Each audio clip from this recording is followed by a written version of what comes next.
말씀. 사무엘상 8장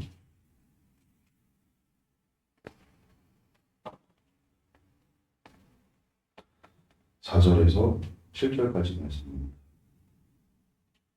사무엘상 8장 4절에서 7절을 같이 읽겠습니다. 이스라엘 모든 장로가 모여 라마에 있는 사무엘에게 나가서 그에게 이르되 보소서 당신은 늙고 당신의 아들들은 당신의 행위를 따르지 아니하니 모든 나라와 같이 우리에게 왕을 세워 우리를 다스리게 하소서한지라. 우리에게 왕을 주어 우리를 다스리게 하였을 때 사무엘이 그것을 기뻐하지 않으며 여호와께 기도하매 여호와께서 사무엘에게 이르시되 백성이 내게 한 말을 들으라. 이는 그들이 너를 버림이 아니요 나를 버려 자기들의 왕이 되지 못하게 하려니라. 네? 네, 7절. 오늘 말씀의 제목은 하나님 사랑이라는 제목으로 말씀을 계속 전하도록 하겠습니다.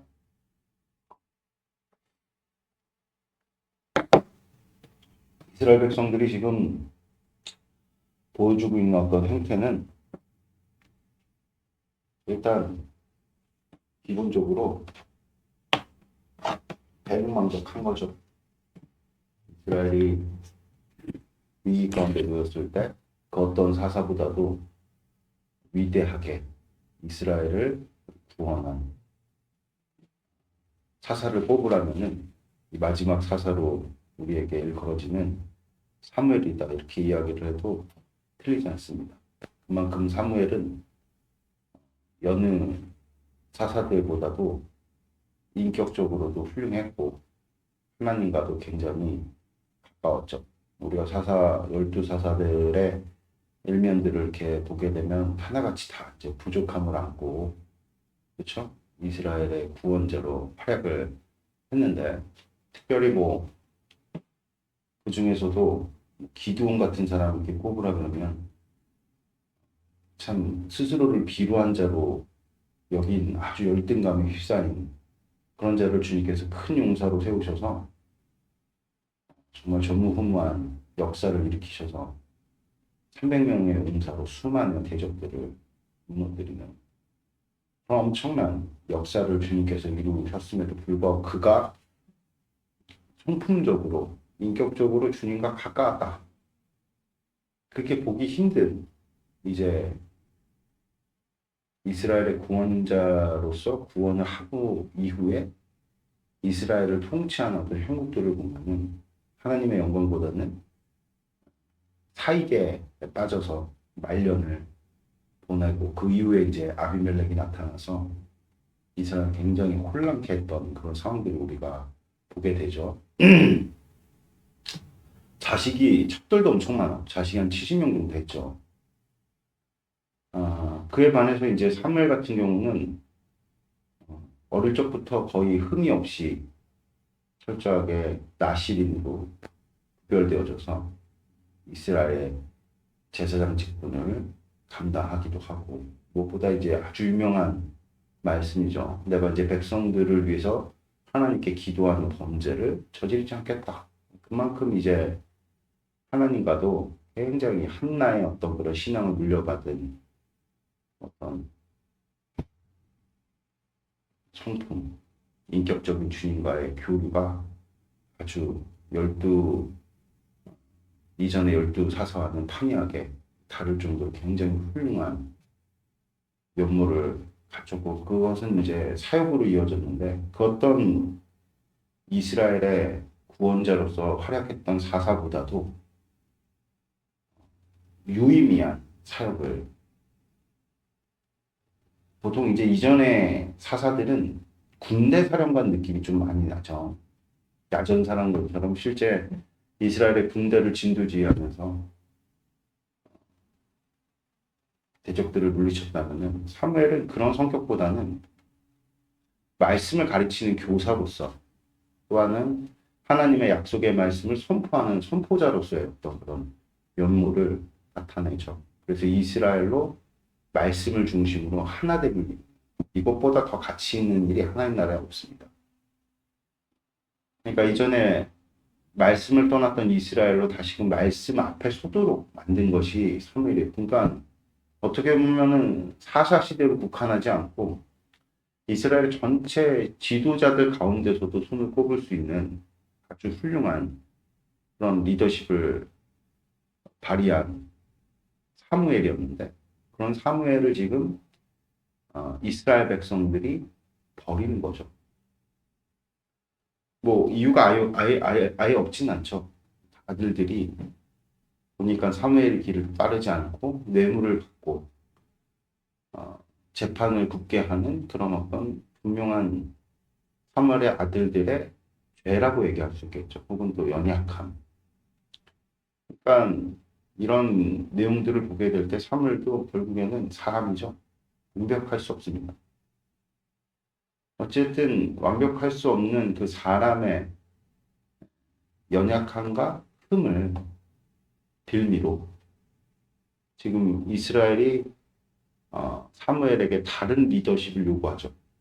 그러니까 우리가 탕자의 비유에서도 알 수 있듯이 하나님께서 굉장히 싫어하는 게 이제 배은망덕이거든요. 탕자가 쫓겨났단 말이에요. 근데 그가 쫓겨난 게 아니라 이제 아버지의 유산을 요구해갖고 외국에서 다 탕진을 했죠. 그런데도 쉽사리 못 돌아와요. 언제 돌아오느냐? 정말 돼지가 먹는 어떤 그런 음식, 그조차도 자기에게 주어지지 않는다는 것을 깨닫고 내 아버지의 집에 돌아가면 최소한 지금의 내 형편보다도 아버지의 종이 된다 할지라도 지금의 형편보다는 나을 것이다. 그런 마음을 가지고 이제 아버지께로 돌아가죠. 그러면 왜 탕자가 아무리 뭐 아버지 유산을, 아버지 재물을 탕진했다 할지라도 자녀인데 왜 아버지께 쉽사리 못 따라갔을까? 그게 이제 율법에 나와 있는 배은망덕. 그것은 이제 하나님께서 뭘로 규정하셨냐면 돌로 쳐 죽여도 좋다. 그러니까 아버지를 거역한 죄가 그만큼 컸다는 거죠. 그러니까 아버지가 살아계신데 유산을 요구하는 것은 아버지 죽으라는 거죠. 그것은 이스라엘 공동체에서는 용납될 수 없는 아버지를 향한 거역이죠. 똑같은 겁니다. 지금 사무엘이 지금 살아있잖아요. 그렇죠? 아니 이전에 엘리 제사장의 아들들이 그렇게 이스라엘 백성들을 굽은 길로 정도에서 떠나도록 그들이 난리를 쳤어도 이렇게 왕을 요구하진 않았단 말이에요. 그런데 이제는 사무엘의 아들들의 홈리와 비누아스하고는 비교할 수 없는 죄라고 해서 다 똑같지 않다 그러죠. 그렇죠? 제가 일전에도 말씀드렸던 것처럼 어떤 큰 홈리와 비누아스에 비해 비교적 작은 죄를 빌미로 지금 사무엘에게 무엇을 요구하고 있는 것입니까? 왕을 다른 리더십을 지금 요구하고 있는 거죠. 근데 그 내용을 가지고 그래서 지금 우리가 읽은 본문에 보면요. 6절에 우리에게 왕을 주어 우리를 다스리게 하라 했을 때 사무엘이 그것을 기뻐하지 아니했다. 그러니까 사무엘 자체도 이것이 기쁘지 않았다는 거죠. 뭐든지 우리가 하나님 앞에 언제나 코람데오의 삶을 살아야 됩니다. 아멘. 무슨 뜻이냐? 그러니까 왜 사무엘이 이 같은 형국들이 기뻐하지 않았을까요? 물론 인간적으로도 굉장히 불쾌했겠죠.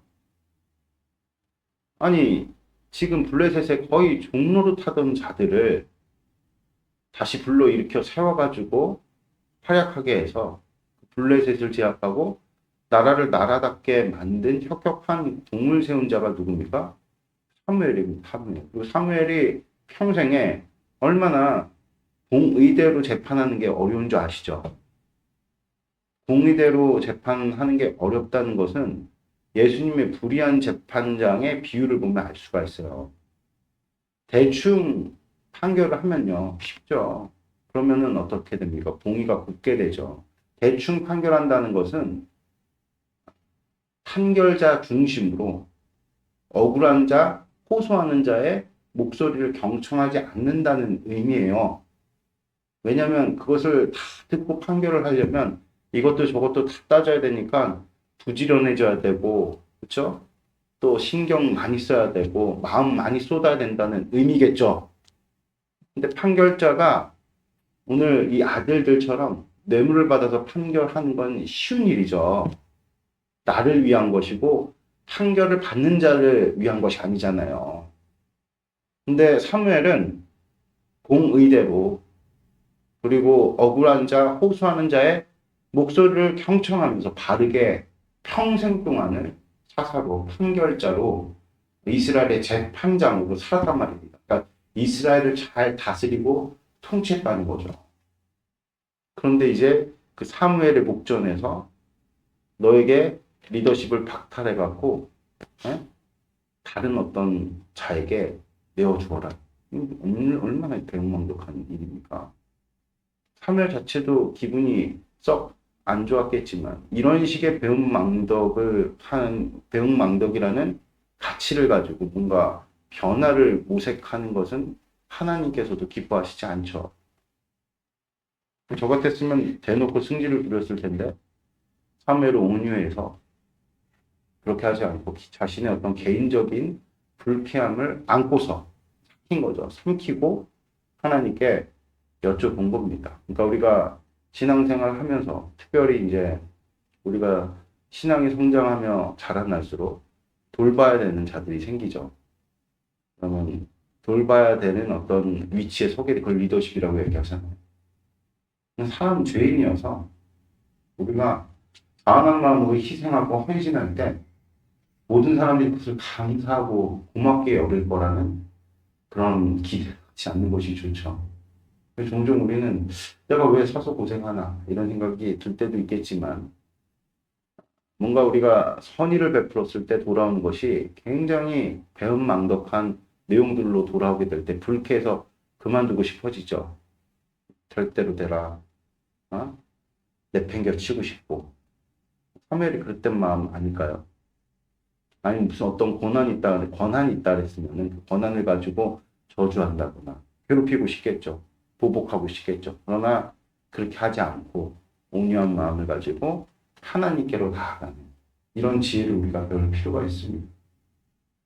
그럴 때 하나님께서 사무엘의 어떤 개인적인 그 불쾌함을 해소시켜 주시죠. 뭐라고 해소시켜 주시냐면 7절에 보니까 여호와께서 사무엘에게 이르시되 백성이 내게 한 말을 다 들어라. 그러니까 너 기분 나빠하지 말아라. 네가 지금 백성들에게 듣는 이 같은 말들은 개인적인 사유로 기분 나빠할 것이 아니다. 그들은 너를 버린 것이 아니라 뭐라고 얘기를 합니까?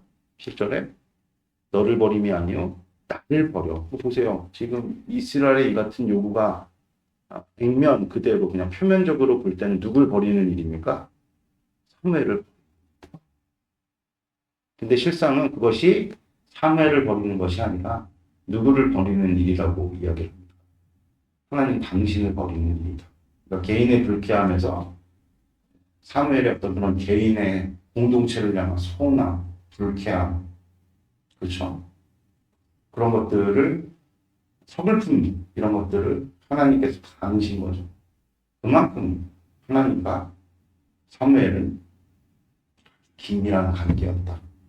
복된 연합을 이루는 한편에 서 있는 그런 하나님 마음에 합한 선지자였다. 이런 것들을 잘 나타내 보여주고 있는 것이죠. 아멘. 그러면 우리가 좀 이쯤에서 좀 한번 생각해 볼 것이 왜 이스라엘 백성들은 갑작스럽게 이렇게 왕을 요구하게 됐는가? 이게 불편한 겁니다. 사사시대의 어떤 통치 체제가 불편하다는 얘기는 무슨 뜻이냐면 사사의 통치 체제가 그들의 시각에는 항상 불안정해 보이는 거예요. 그들이 고난을 당하는 것은 하나님의 약속의 말씀을 떠났기 때문인데 그들이 지금 뭐에 핑계를 대고 있냐면 우리가 이렇게 힘들게 사는 이유를 하나님 탓을 하고 있는 겁니다. 그러니까 사사시대의 모든 고난은 무엇으로부터 시작됐냐면 말씀에 대한 불순종으로 시작된 거거든요. 여호수아 죽으면서 말씀을 남겼잖아요.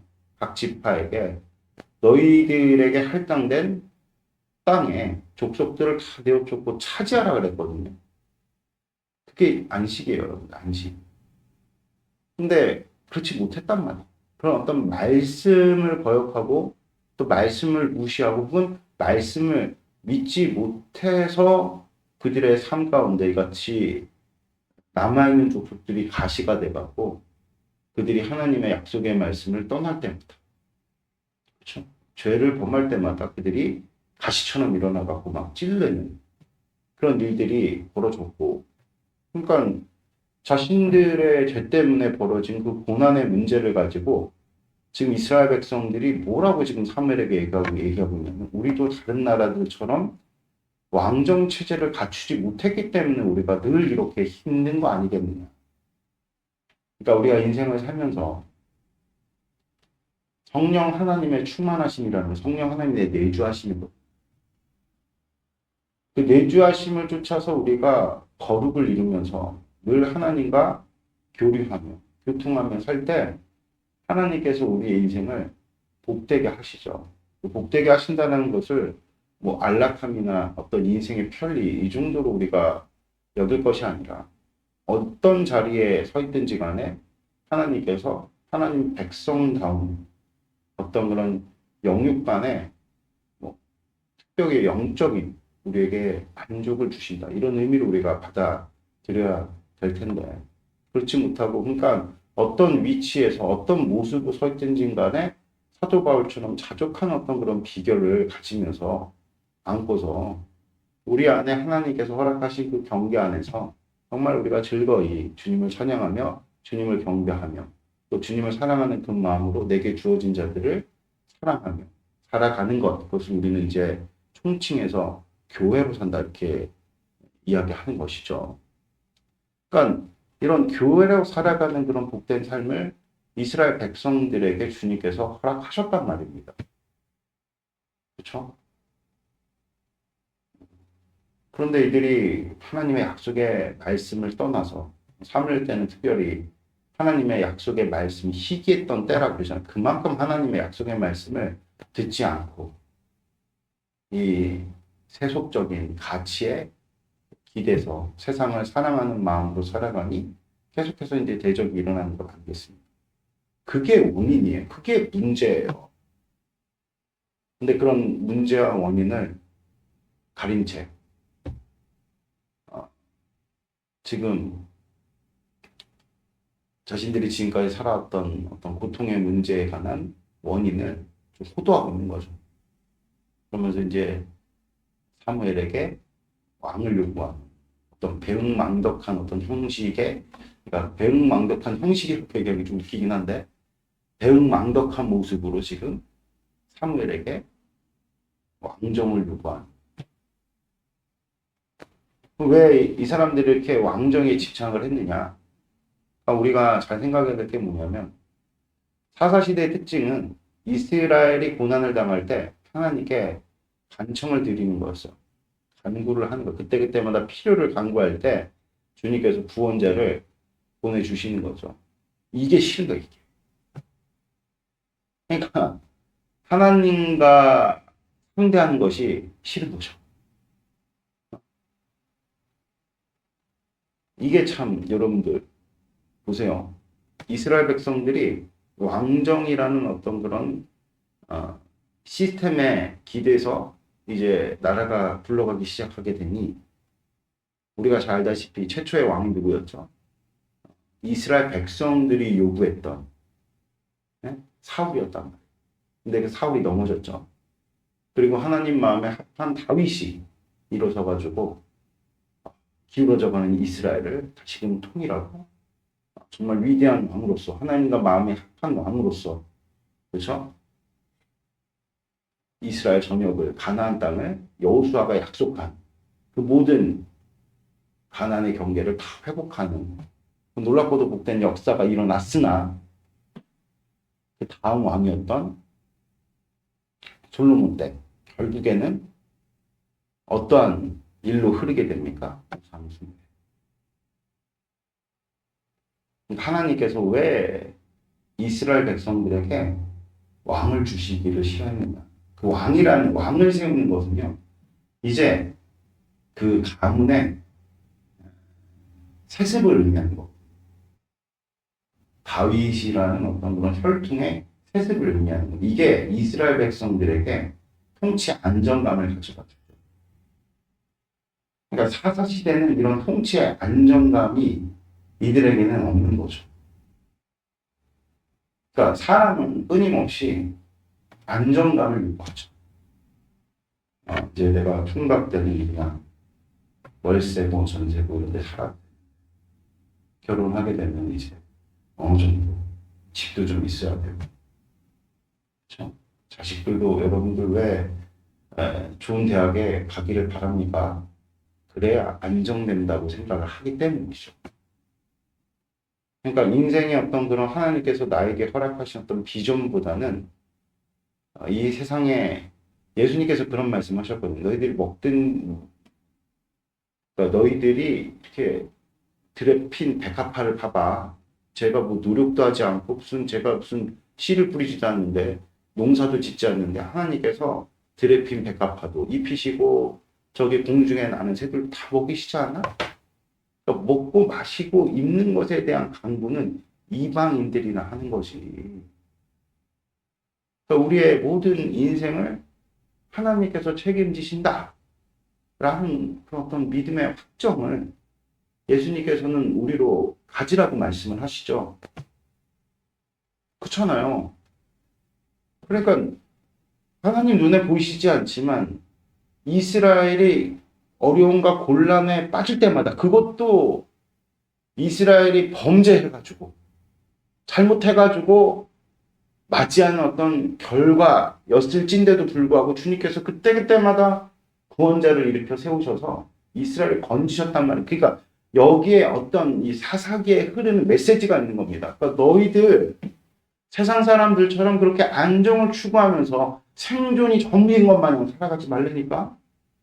너희들은 하나님의 백성이야. 그러니까 하나님의 약속의 말씀을 쫓아서 살아. 근데 하나님의 약속의 말씀을 쫓아서 살려고 하면 어렵죠.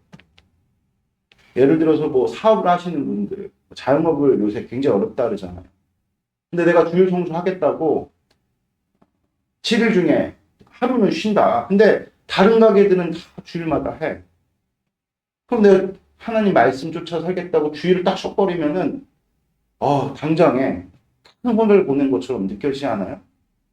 그게 꼭 자영업 하시는 분들뿐만 아니라 우리가 신앙을 지키려고 하면 뭔가 손해보는 것 같잖아요.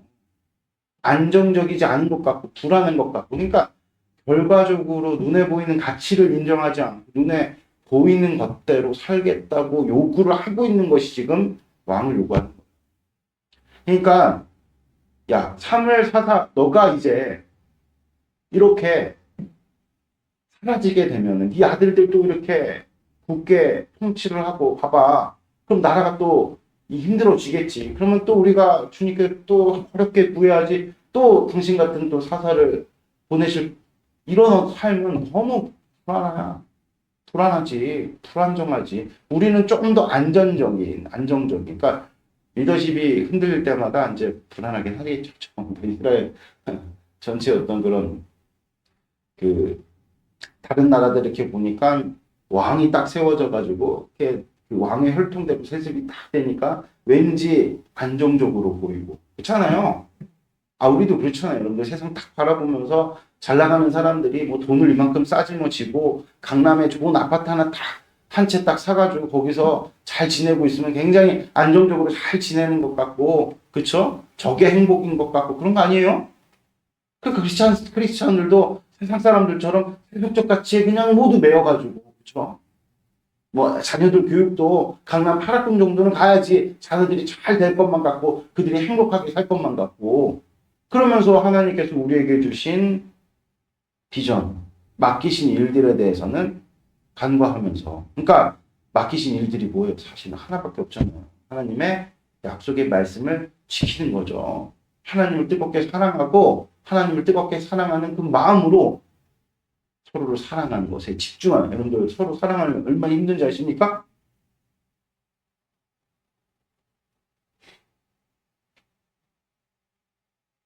그러니까 이스라엘 백성들은 그런 어떤 눈에 보이지 않는 어떤 그런 가치가 주는 안정감, 이걸 우리는 하나님께서 우리에게 주시는 안위, 영적 안정감, 영적인 어떤 풍요, 이것보다 당장에 눈앞에 보이는 안정감, 눈앞에 보이는 풍요를 따라서 배은망덕하게 지금 사무엘을 통해 하나님께 무엇을 요구하고 있는 것입니까?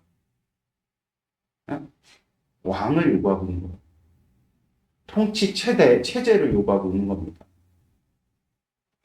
그렇게 이스라엘 백성들이 하나님께 요구한 통치 체제, 이거를 우리는 보통 이제 우상이 단순하게 그냥 상 하나 세워두고 그 상에다가 절하는 게 아니라 그랬잖아요. 신앙 체계라 그랬죠. 네? 지금도 마찬가지인 게 우리가 하나님보다 더 사랑하는, 돈을 더 사랑하면 돈이 우상이 되는 거잖아요. 그와 마찬가지로 이 왕을 요구하는 통치 체제를, 그러니까 이제는 내가 하나님께서 눈에 보이지 않는 가치로 우리를 응대하시고 일종의 하나님의 통치 체제, 그건 뭡니까? 그건 말씀이에요, 말씀. 그때그때마다 주님께서 선지자를 일으키시고, 그죠? 말씀을 가르치는 교사들로 이스라엘 장악하시고 이스라엘 통치하시려고 하는 하나님 통치 체제를 버려버리고 눈에 보이는 세상의 안정적인 이런 통치 체제를 들여온 거죠. 그 자체로 하나님께서 근데 계속 이스라엘 백성들이 그걸 요구하시니까 어떻게 하십니까? 허용하시죠. 한마디로 당장에 이 시대 때 왕정, 왕으로 비롯된 어떤 통치 체제는 사실상 우상입니다. 우상.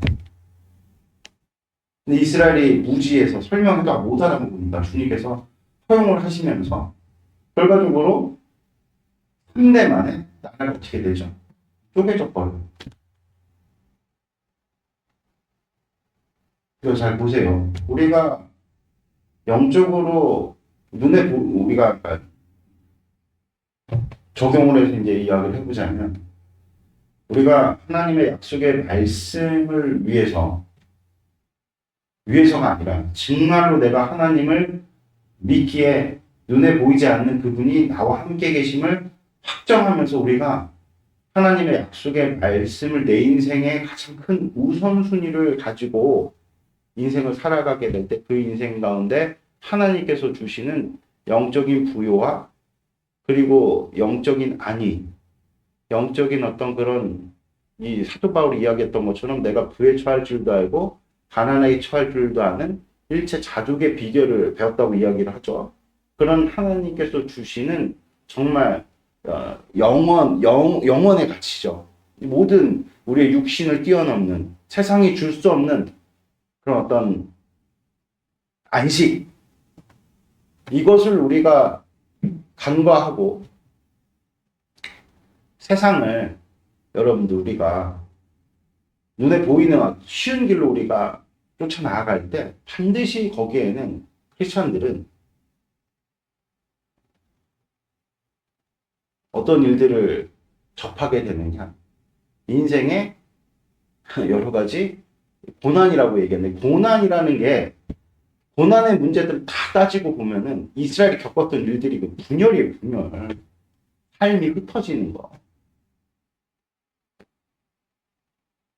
그러니까 오늘 이스라엘 백성들이 지금 하나님 앞에 뭔가 눈에 보이지 않는 신앙생활, 이 신앙생활을 뭘로 여긴 겁니까? 불안 요소. 그러니까 하나님께서 우리에게 주신 신앙 양식이 가장 복된 인생을 살아가는 어떤 그런 방법론이다, 이렇게 이야기도 무방하죠. 그분은 눈에 보이시지 않지만 계시죠.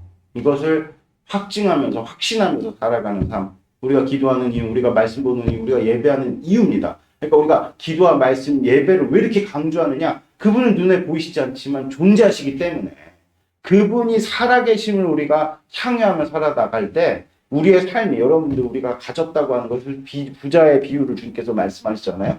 니네들이 곳간에다가 이만큼 쌓아두고 아이고 나는 이제 아니하다.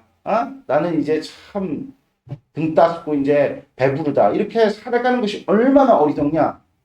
그렇게 너희들이 생각하는 그 밤에 하나님께서 너희들을 데려가시면 니네들이 쌓아놓은 모든 재물이 무슨 의미가 있겠느냐. 이렇게 주님께서 말씀하시죠. 그러니까 우리가 하나님을 쫓아서 눈에 보이지 않는 그분을 따라서 그분이 우리에게 제시하시는 가치를 붙들면서 살아가는 것이 이 세상 눈으로 볼 때 가장 불안해 보이고 가장 불안전해 보이는 그런 삶일지라도 실상 그렇지 않다는 거예요. 그렇게 우리가 사도 바울과 같이 내 안에 계신 성령 하나님의 내주를 우리가 충만함으로 인식하지 못하니까 계속해서 우리가 하나님 앞에 왕을 요구하는 거예요. 그래서 야고보 선생님이 뭐라고 얘기를 하냐면 너희가 구하여도 얻지 못하면 정욕으로 구하기 때문이다. 그 정욕으로 구한다라고 이야기하는 것이 바로 이것을 의미하는 거죠. 아멘. 결국에는 왕정을 허락하십니다. 그렇게 안정적인 어떤 삶을 꿈꾸었으나 결과적으로 어떻게 됐습니까? 이스라엘 반으로 둘로 쪼개졌거든요. 그러면서 얼마나 그 나라가 마치기까지 팍 터지게 싸우면서 고생했습니다. 이스라엘이. 그래서 오늘 이 아침에 주님께서 우리에게 말씀하시죠. 너희들이 인생에 안식을 누리는 가장 복되고 쉬운 길이 사람을 상대하는 것이 아니라 누굴 상대하는 겁니까? 하나님 상대하는 거예요. 아멘. 사도 바울이 복음을 증거하려고 할 때 사두개인들이 나와가지고 제지를 했죠. 전하지 말아라. 그때 뭐라고 이야기를 합니까? 하나님의 말씀을 듣는 것이 옳은가? 사람의 말을 듣는 것이 옳은가? 너희들이 한번 판단해봐. 우리는 사람의 말을 듣지 않겠다. 하나님의 말씀을 듣겠다. 그리고 자기에게 주어진 길을 올곧이 나아가죠. 그래서 순교라는 놀랍고도 복된 은혜를 사도 바울은 누렸죠. 그리고 12 사도들, 가룟 유다를 제외한 그 모든 12 사도들이 그 동일한 길을 가면서 교회의 기초가 되었다는 사실을 여러분들 마음 가운데 분명하게 새기신 복되는 주님께 주 예수 그리스도의 축복드립니다. 아멘. 할렐루야. 하나님 사랑하는 것이 우리 인생의 안식을 누리는 쉬운 길이다. 제발 어려운 길 걷지 말고 우리 쉬운 길 갑시다. 기도드리겠습니다. 하나님 아버지 감사합니다. 오늘 선포된 말씀 우리 가운데 이루어 주셔서 우리 인생의 여러 가지 모든 문제의 원인은 하나님 사랑에서 떠난 것인데 자꾸 다른 것들 핑계대면서 하나님 앞에 아버지 문제를 호도해서 엉뚱한 것을 구하여 점점 주님께로 멀어지는 것이 아니라 다시 한번 우리가 돌이켜 하나님 앞에 정말 회개하고 아버지께 더 가까이 나아가 그분은 눈에 보이시지 않지만 반드시 계신다라는 것을 우리 마음 가운데 성령 충만함으로 확증하여서 아버지 사도 바울과 같은 자족의 비결을 아버지 우리가 배워 그것을 복음으로 증거하는 아버지 백성들이 되어줄 수 있도록 축복도에 주시옵소서. 감사합니다. 주님 대신 예수님 이름으로 기도드렸습니다.